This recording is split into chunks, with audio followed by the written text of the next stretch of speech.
Hi, this is Camp. ሰላምታዬ ለሁላችሁም ድረሳችሁ ኮሜንት ለላካችሁልኝ ኮሜንትም ለላካችሁ ግን ላይክ ምልክት ለሰጣችሁ ለሁላችሁም ታንክ ዩ እንግዲህ ለኔ ይሄ ዛሬ የማቀርበው ፕሬዘንቴሽን እስከ ዛሬ ከሰራኋቸው በጣም ኢምፖርታንት ብዬ የምለው የቪዲዮ ሴግመንት ነው It's very important በdaily ላይፋችን ላይ the beast is ውጪ ቆሟል አውሬው በራፋችን ላይ ቆሟል I mean እስከ ዛሬ ድረስ በግምት ሲነገር የነበረው ነገር እስከ ዛሬ ድረስ ዛሬ ሊሆን ይችላል ነገ ሊሆን ይችላል ከነገ ወዲያ ሊሆን ይችላል እየተባለ የሚነገረው ነገር እጅግ በፍጥነት በራችን ላይ ቆሞ እያየነው ነው በ1988 የኢሉሚናቲ ፕሮፓጋንዳ ማሽን የነ ሮስቻይልድ ፋሚሊ ንብረት የሆነው The Economist magazine ፍሮንት ከቨሩ ላይ ያወጣው ኤዲሽን The New World Order Currency በ2018 የሚል ኤዲሽን አውጥቶ ነበር የዛሬ more than ከ20 አመት almost 30 አመት አካባቢ ሊሆነው ማለት ነው እና እንግዲህ በየጊዜው የተለያዩ ሰዎች ይሄንን በተመለከተ የዚህን ሜጋዚን ፕሬዲክሽን ወይም ትንቢቱን ሲናገሩ ምናልባት የዩሮ ከረንሲ ከመጣ በኋላ ምናልባት ዩሮ ይሆናል አይ ምናልባት ደግሞ የቻይና ዩዋን ይሆናል ቻይና ያደገች ስለሄደች ቻይና ኢንፍሉዌንሻል በመሆን ያለች ሀገር ስለሆነች ምናልባት ዩዋን ይሆናል እየተባለ ነበር ሲነገር የነበረው now completely የተለየ አይነት ሲስተም የተለየ የአውሬው ፍራንክ is right here definitely is right here እንግዲህ ይሄንን በተመለከተም ይመስላል ኤዥያ ውስጥ ያሉ ሀገሮች እንደነ ኮሪያ እንደነ አውስትራሊያ ኒውዚላንድ እንደዚህ አይነት የመሳሰሉ ሀገሮች በሀገራቸው ላይ የሚገኘውን ትልልቅ የብር ኖቶች 100 ብር ባለ 500 ብር ባለ 1000 ብር እንደዚህ አይነት የብር ኖቶችን ሴንትራል ባንኮቻቸው ባን ያደረጉ ነው ፕሪንት ማድረግ አቁመዋል ፕሪንት የተደረጉትንም ኦሬዲ እየሰበሰቡ ነው እና ኢንዲያ ውስጥ አክቹሊ እንደውም የካሽ ጥረስ ተፈጥሯል ዩሮ 500 የዩሮ ኖት ማተም አቁመዋል አውስትራሊያ 100 ዶላራቸውን ማተም አቁመዋል እና ስዊድን ካሽለስ ሶሳይቲ የሚለውን ያለ ገንዘብ የምትገበያዩበትን ሲስተም በጣም ፑሽ እየተደረገ ነው ሳውዝ ኮሪያ by 2020 በ2020 completely cashless society እናደርጋለን የሚል ሙቭመንት ጀምረዋል እና ሴንትራል ባንኮች እንግዲህ የውስጥ ለውስጥ ኮሙኒኬሽን ስላላቸው they are working ወደዚህ ፕላን እየመጡ ነው እና most likely at one point ላይ የአሜሪካ ዶላር already በጣም በብድር ገቨርንመንቱ ከግለሰቦቹ ባንክ ወይም ከፌደራል ሪዘርቭ ላይ በጣም ብዙ ፍራንክ ስለተበደረ መከፈል አይችልም የአሜሪካ ህዝብ never ever 20 trillion ዶላር ሊከፍል አይችልም ያንን ያክል ገቢ የሚያስገባ ኢኮኖሚ የላቸውም right now ስለዚህ at one point ላይ ኮላፕስ ማድረጉ አይቀርም እና ያ ኮላፕስ በሚደረግበት ጊዜ ኮላፕሱ በሚመጣበት ጊዜ they have to have a plan and ያንን ፕላን already ይሄ የሚስጥሩ ህብረተሰብ ስራቸው ይሄንን ነው the next 20 years always plan ያደረጉ የሚሄዱበት ስራ ስለሆነ already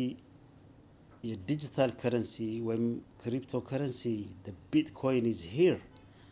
እና bitcoins የዲጂታል ከረንሲ ነው bitcoins በ2009 ሲጀመር አስተዋውሳለሁ ብዙም ተቀባይነትም አልነበረውም ብዙም ፈላጊም አልነበረውም ያን ያክል አቴንሽን የሰጠውም አልነበረም ግን ተወሰኑ ዌብሳይቶች ላይ የሚገበያዩበት ካምፓኒዎች የድራግ ዲለሮች all kind of here underground business የሚሰሩ ሰዎች ይገበያዩበት ነበር እና at that time under 50 ብር እንደዚህ ይገኝ ነበር even በ2016 የቢትኮይን ዋጋ average ዋጋው like 550 እስከ 600 ብር ነበር as of yesterday የቢትኮይን ዋጋ almost ወደ 4-5 ጊዜ አድጓል እና ትላንትና በነበረው የቢትኮይን ኢንተርናሽናል ዋጋ መሰረት almost $4100 ገብቷል ማለት ነው is a fastest growing segment even እስከዛሬ ድረስ ሰዎች ገንዘባቸውን ወይም ደግሞ የዚህ የሀብት ፖርትፎሊዮአቸውን ዳይቨርሲፋይ የሚያደርጉበት ሀብታቸውን በተለያየ ነገር የሚጠብቁበት አንዱ ትልቅ ነገር ወርቅና ብር ነበር እና ወርቅና ብር ከ2012 ጀምሮ ዋጋውን ሉዝ ያደረገ almost ወደ 700-800 ብር ዶላር ሉዝ አድርጓል እና right now ወርቅ ከ1300 ብር በታች ነው የሚገበያየው አንድ የወርቅ ፍራንክ ከ2000 ብር ከነበረበት ዋጋ ወርዶ 1280 ብር አካባቢ ነው አሁን ያለው የወርቅ ፍራንክ እና ስለዚህ ወርቅና ብር ዋጋቸውን ሉዝ ያደረጉ ነው I wonder እኔ ብዙ አንዳንድ ጊዜ ሳስበው ዝቄል ላይ ምናልባት የተነገረው ይሄ ሆን እንደ ብዬ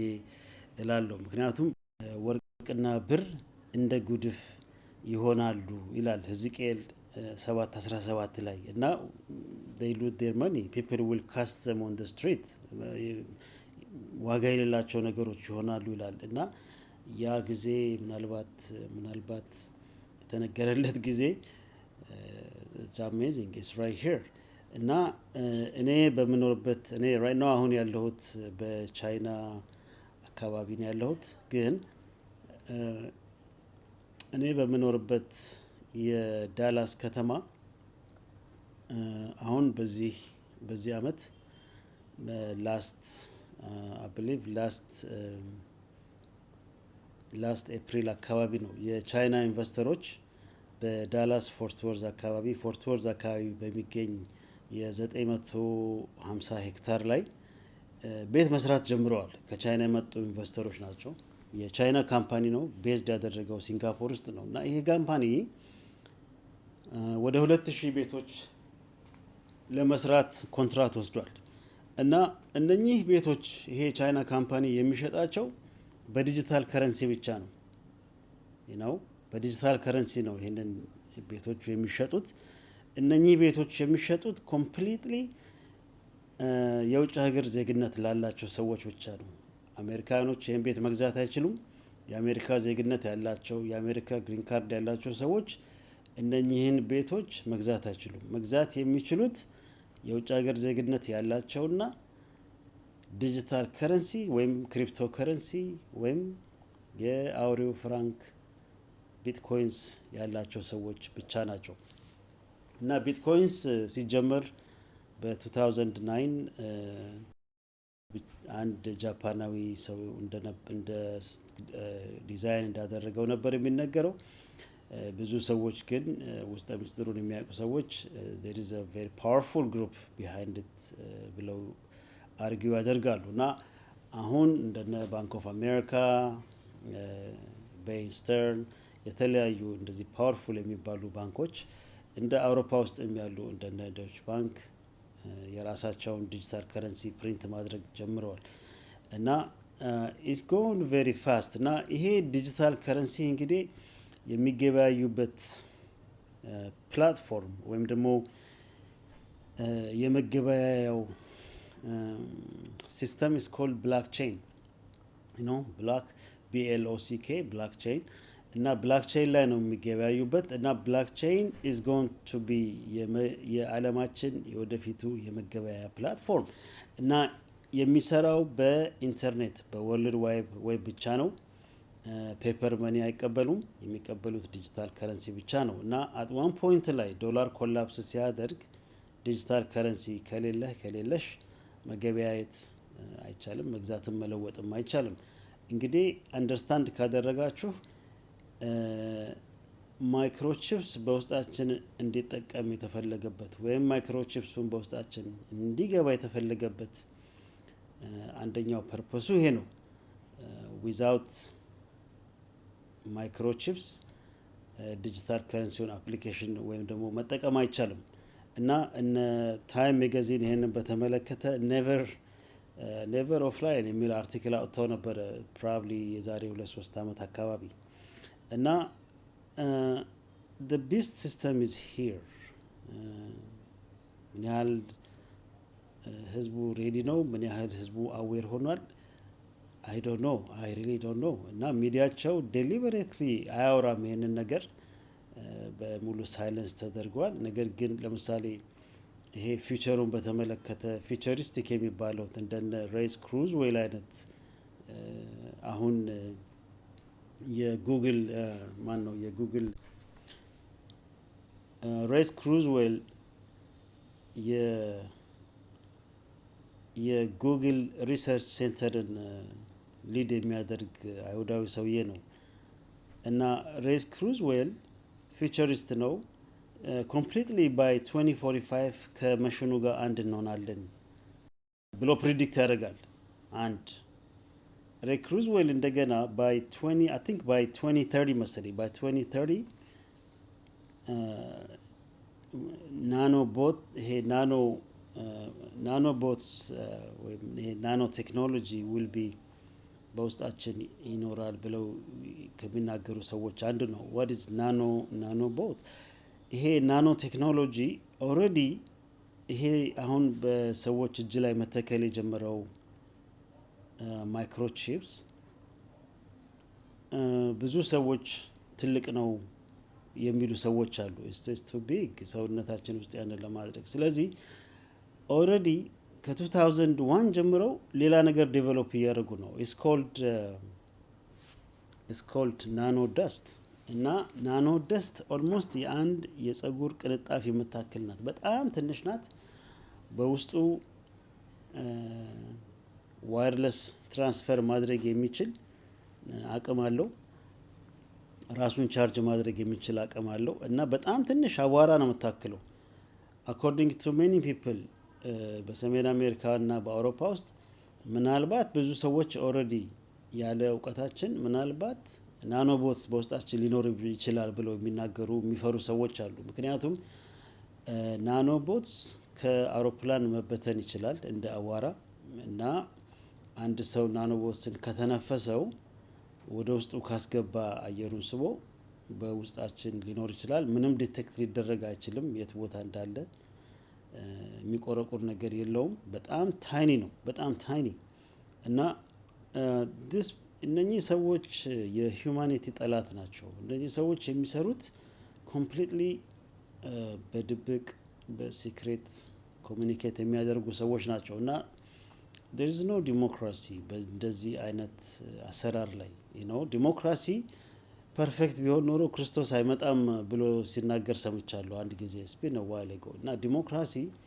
የቢስቱን ሲስተም ለማምጣት የተፈጠረ አይዲዮሎጂ ነው it's not to benefit the humankind or mankind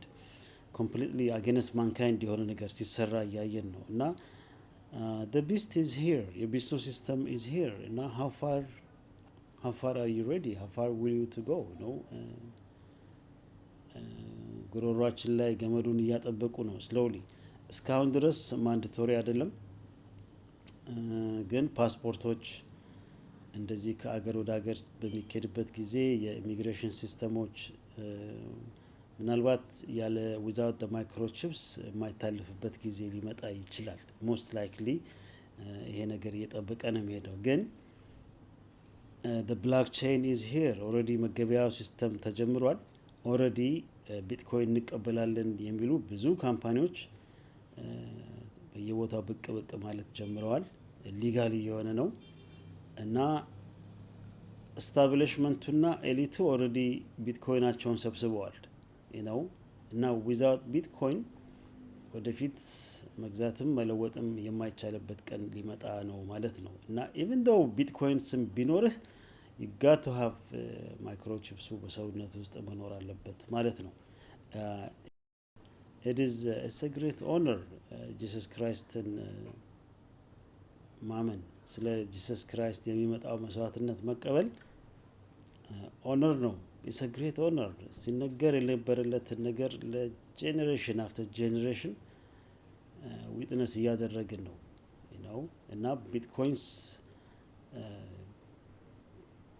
or like ethereum እንደዚህ የተለያዩ ፍራንኮች is የዐውሬው ፍራንኮች ናቸው there is no other way around it ምንም ከዚህ መራቅ አይቻልም if you remember ሳተርንን ለመጀመሪያ ጊዜ ያሁ ብሎ የጠራው ፊል ኦፍ ቢብሎስ የሚባል በፊኒሻ ይኖር የነበረ ዘጋቢ ነው ከክርስቶስ ልደት በፊት ይኖር የነበረ ሰው ነውና ይሄ ባል ሞሎክ ቤልዘብ የሚባለውን አምላክ ሳተርን ማለት ነው ያሁ ብሎ የሰየመው ፊል ኦፍ ቢብሎስ ነው እና በ1992 መሰለኝ ለመጀመሪያ ጊዜ የያሁን ፕሮግራም የጻፉት ሰዎች ሁለት ናቸው አንደኛው I think ዴቪድ ቻንግ የሚባል የአሜሪካዊ ቻይናዊ ነው ግን the other guy the main guy የሚባለው ከያሁ ጀርባ ዴቪድ ፋይሎ ነው you understand ከ2500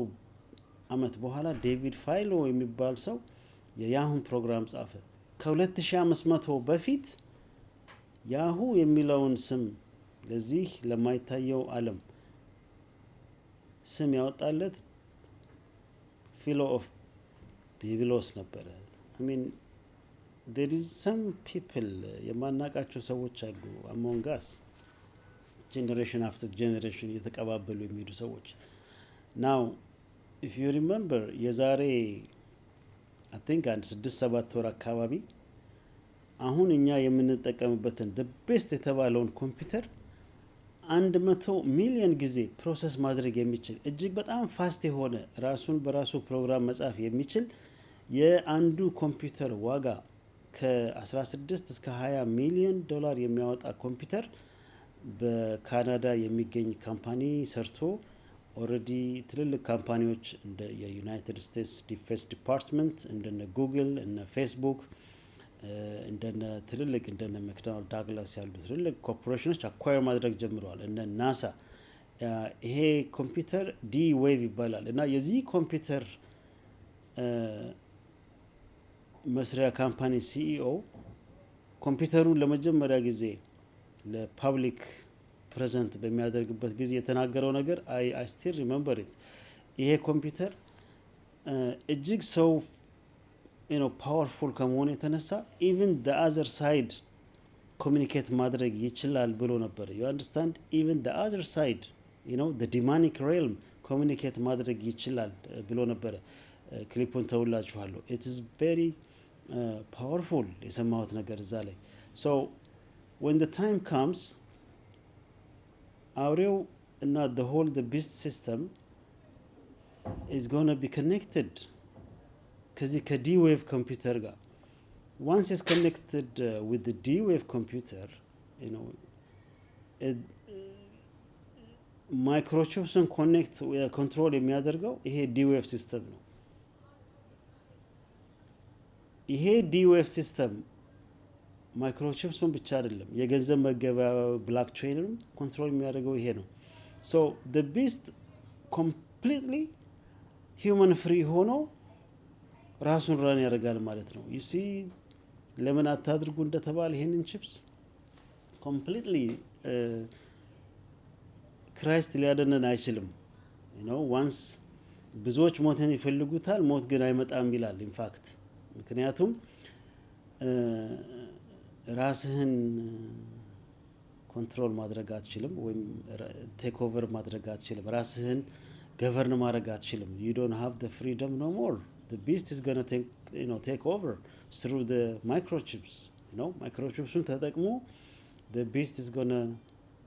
take over. The Apollo is outside, እኔ የዛሬ አመት የዛ የጋተር ቻነል የጋተር ተነል ምረቃ በሚደረግበት ጊዜ definitely እየነገሩን ነበረ። በፊት ድብቅ ነበረ፣ አሁን ግን የሚፈሩት የለም። ምክንያቱም the beast is here and they don't care no more, የሚፈሩት የለም። አሁን ህፃናት ልጆችን publicly rape አድርገው publicly walk የሚያደርጉ ሰዎች ናቸው the very powerful people. I mean the whole pedophile organization is out there. አሁን ቤተክርስቲያን አጠገብ ወይም ደግሞ ፐብሊክሊ የሰይጣኒክ ቴምፕል አርማ የሆነውን ትልልቅ ፍየል ማቆም ጀምሯል በየቦታው። አሁን የሲቲ ሆሎች ውስጥ የሰይጣን ቴምፕል ቄሶች እየገቡ ቅዳሴ ማድረግ ወይም ደግሞ ጸሎት ማድረግ ጀምረዋል። በአሜሪካ ታሪክ ውስጥ just completely satanic የሆነ ሲስተም ወይም ጊዜ ላይ ደርሰናል። አሁን the beast is here, እና as a Christian ምርጫ የላችሁም። you have no other choice, except በማሸነፍ የሚቻለውና እሱን ያሸነፈው ጂሰስ ክራይስት ብቻ ነው። እና as a Christian, get close to your heart, get close to Jesus Christ, ሌላ ማሮጫ ሌላ ማምለጫ ቦታ የለም። I mean that is የቀረችው የመጨረሻ መደበቂያችን ኢየሱስ ክርስቶስ ብቻ ነው። ለዛሬ ያለኝ ይሄንን ነው። this is what I understand እና አንዳንድ አርቲክሎች እዛ ላይ ተውላችኋለሁ። ካምፕኒኝ መልካም ጊዜ። But there's a different thing going on here, which is just as exciting, if not more, and that these machines that supposedly can do this wild stuff, let's forget about how they work, if you could build one, could solve problems that you could never, ever solve with any computer of the sort that we built. If you took every single atom of silicon in the world and made the most sophisticated conventional Intel-style processor that you could build, there are problems we know of that I could write down on a sheet of paper that you could never, ever, ever solve with that thing, that you could with this kind of machine. So that's very exciting. Humans use tools to do things. If you give humans a new kind of tool that can do things that you couldn't otherwise do, imagine the possibilities. So you may think, well, this is all fine and dandy, but aren't these things in the realm of theory and speculation, kind of in the same regime as other futuristic things you may have heard of, which may be allowed by the laws of physics but aren't here yet? That's not true. There are, in fact, many of these machines deployed now in openly available research centers following the model that was used to introduce supercomputers to the world. They're too big and ornery and difficult to operate to put in your home,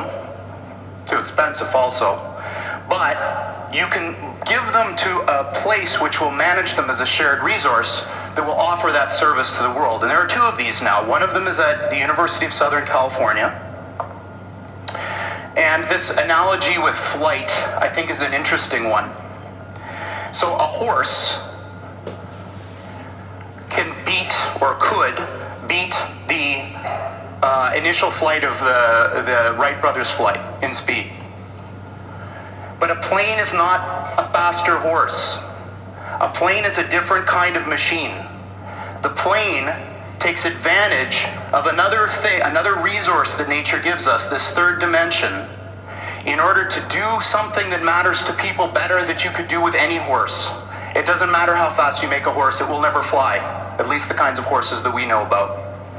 So these types of computers now are being thought of in the same way.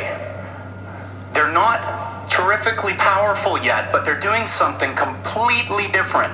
than what your computer does. And that thing is like flight.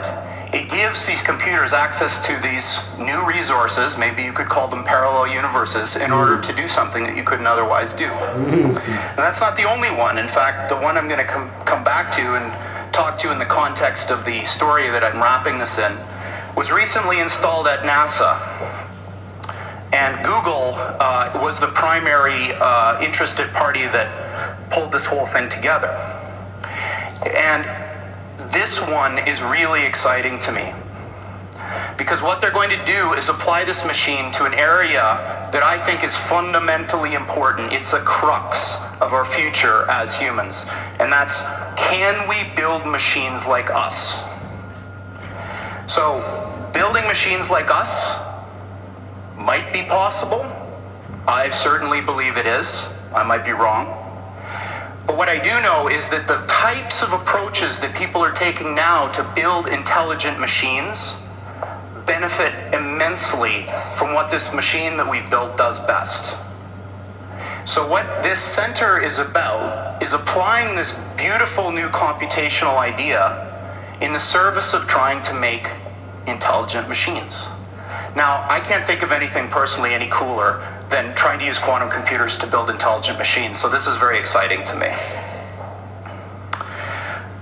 Steve Jurvetson has been a long-time friend and investor in the company, and for those of you who don't know him, he's a Silicon Valley investor who's probably the smartest VC that I know of, and certainly the one that's the most attuned to technological trends. He's on the board of SpaceX, Tesla, Synthetic Genomics, which is Craig Venter's company, is trying to build artificial life, and Dwave, and that's it. And this is his particularly poetic way of framing the difference between the machines we build and conventional computers. This is what they look like. There are two of them. These are from our lab in Burnaby in British Columbia. From the outside, they look like giant black monoliths, big metal boxes, about 10 feet on a side, 12 feet tall. And they are powered, they have a fridge inside them, a refrigerator that cools these chips to almost absolute zero. Just a wisp, a fraction of a degree above absolute zero. Hundreds of times colder than interstellar space. Amongst the coldest and most isolated and extreme conditions that humans have ever been able to engineer. These fridges, interestingly enough, which are called pulse tube dilution refrigerators, have a thing called a pulse tube, which emits a sound roughly once per second, which sounds eerily like a heartbeat. So if you have the opportunity to stand next to one of these machines, it is an awe-inspiring thing, at least for me.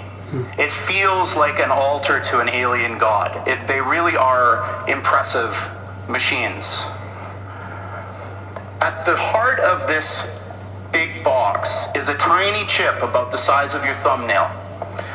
And on this chip resides all of the wonder and magic that makes this thing go.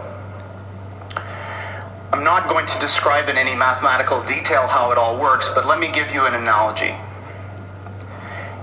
In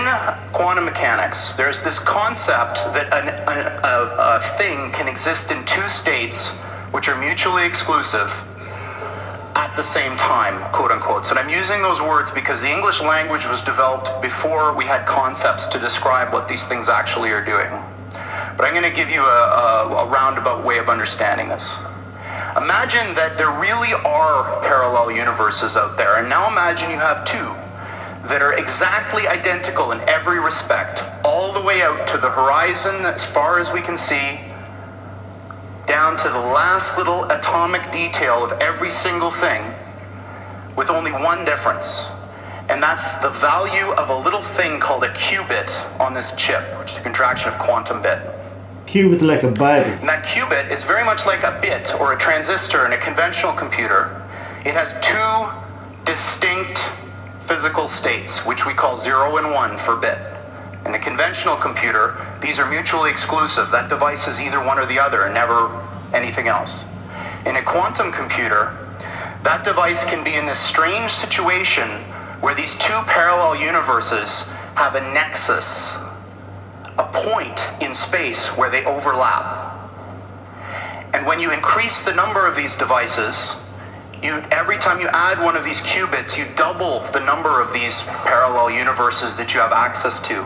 until such time when you get to a chip like this, which has about 500 of these bits, you have something like 2 to the 500th power of these guys living in that chip. So the way I think about it is that the shadows of these parallel worlds overlap with ours. And if we're smart enough, we can dive into them and grab their resources and pull them back into ours to make an effect in our world. Now this may sound very odd to you and bizarre, and in fact I am using language that a normal theoretical physicist probably wouldn't use, but this is, what I'm telling you is absolutely correct and in line with the way that these things actually work.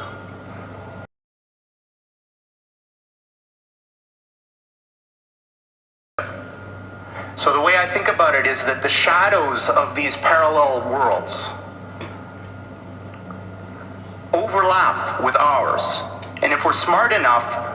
we can dive into them and grab their resources and pull them back into ours to make an effect in our world. Now this may sound very odd to you and bizarre, and in fact I am using language that a normal theoretical physicist probably wouldn't use, but this is, what I'm telling you